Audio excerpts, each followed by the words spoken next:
Hello, welcome back to my channel and a very special welcome if you're new here. My name is Jen. I'm a certified weight loss and nutrition coach, and today we're talking about a topic that I get asked about all the time from all of my weight loss and nutrition clients, and this is I am not seeing the scale move at all, but my body is changing and I'm losing inches. So today we're gonna talk all about losing inches, but not weight on the scale. So if you're excited, give this video a big, huge thumbs up. Make sure you're subscribed and your bell notification is turned on because I upload new videos every single Tuesday and Thursday. Check out the description box down below for nutrition coaching. Highly recommend personalized macros and calories. And then if you'd like me to coach you or to talk with me directly, I have one-on-one coaching as well. Links, discounts to all of my favorite healthy things are also down in that description box. So let's jump into losing inches, but not weight.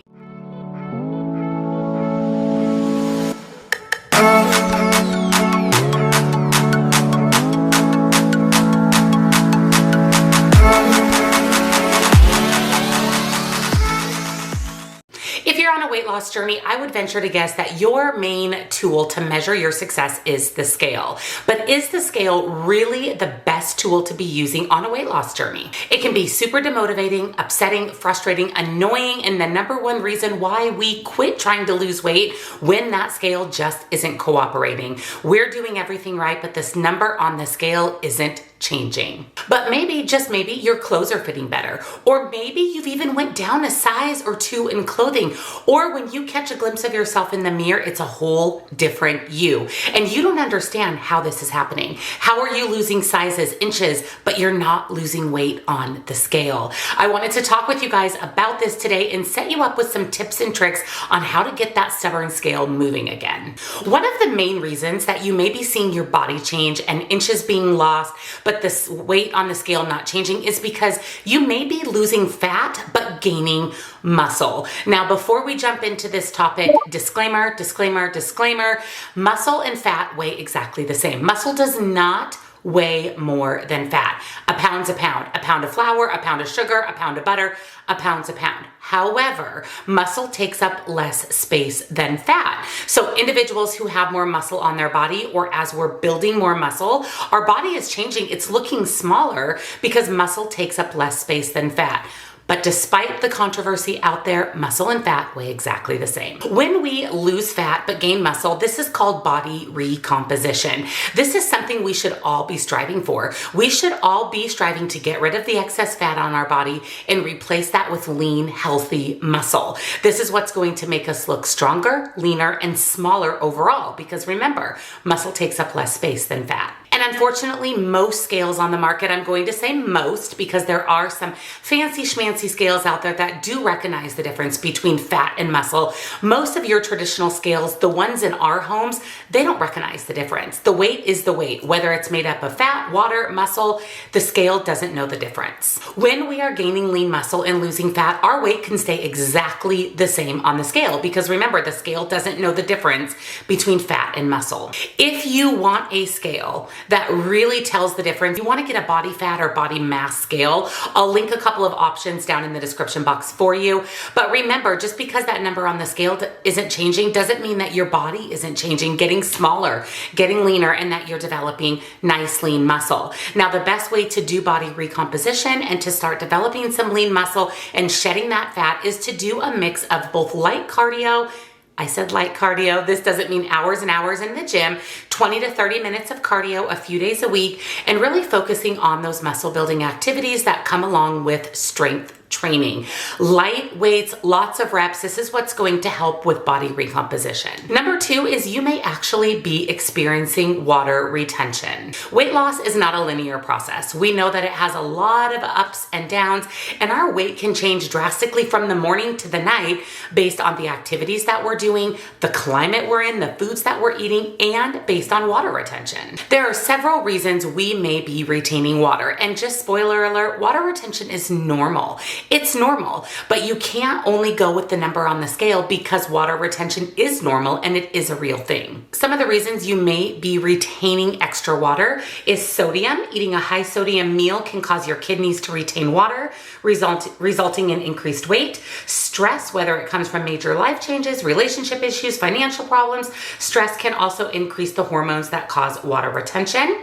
When it's your menstruation time, bloating and water retention are extremely common. Creatine, if creatine effectively increases strength and power, it can also temporarily increase the amount of water in your muscle cells. And medications, certain medications such as those for lowering blood pressure, controlling blood sugar, and managing inflammation can also be the cause of fluid retention. Water retention in all of these examples is temporary. It's going to go away, and that is why the scale may not be your friend some of the days of the month. Number 3 is you may have actually legitimately hit a weight loss plateau. Most weight loss occurs in the first 4 to 6 weeks of starting a new way of eating, a new diet, or a new weight loss plan. This type of weight loss tends to happen in people who eat a little bit more of a lower carb, higher protein diet. We're not necessarily talking about keto, but a diet that leads towards heavy protein intake and just a little bit lower carb intake. Over time, weight loss will cause our metabolism to slow. We are in a calorie deficit, so our metabolism is going to adapt to those lower calories, and our weight loss could slow or even come to a screeching halt. After months and months of restricting calories, weight loss plateaus are almost inevitable because our body and our metabolism adapts to those lower calories.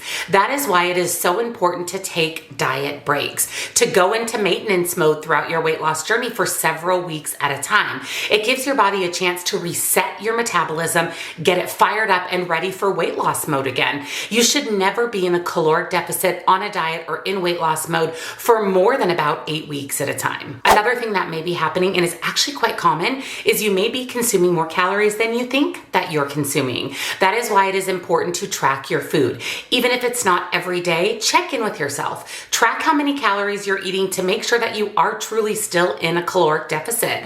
We can become complacent when we're not tracking our food, and calories can just elevate rather quickly and we don't even know about it. And the next thing we know, we're out of a caloric deficit, and that's why our weight isn't changing. And remember, you'll need to continuously adjust your caloric intake based on your body's needs. When you increase or decrease exercise, you should increase or decrease your caloric intake. That's why personalized macros and calories, the service that I offer, is so essential for success. How often should you be weighing yourself? This is another question that I get asked all the time. Weighing yourself is an excellent way to monitor your progress and to snap yourself back into reality if the scale's going in the wrong direction. It is a fact that people who weigh themselves regularly, who engage in self-monitoring activities like tracking their food and tracking their exercise, are more successful on the scale. Despite daily weight fluctuations, water retention, losing fat, gaining muscle, all of these can play a part in that number we see on the scale. If you find yourself having anxiety, getting stressed out, or if getting on the scale daily or weekly is ruining your life, stop. Stop weighing yourself so regularly. The reality is we don't lose weight by the day, the week, or even the weeks. We generally lose weight by the month. So if your relationship with the scale isn't the best, then make sure that you're limiting yourself to about once a month for weighing in.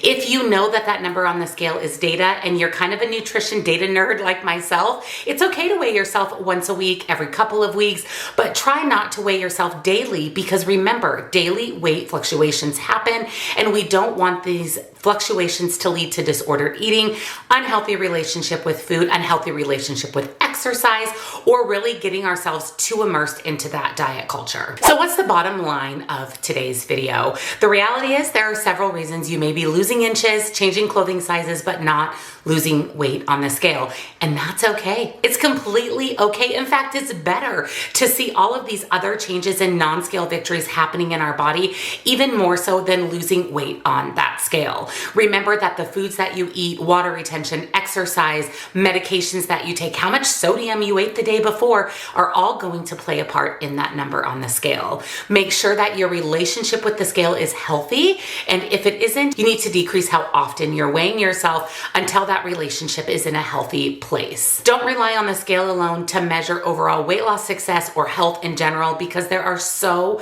many other more important factors than that number on that box. If you enjoyed today's video, and of course if it answered the burning question for you, give it a big huge thumbs up.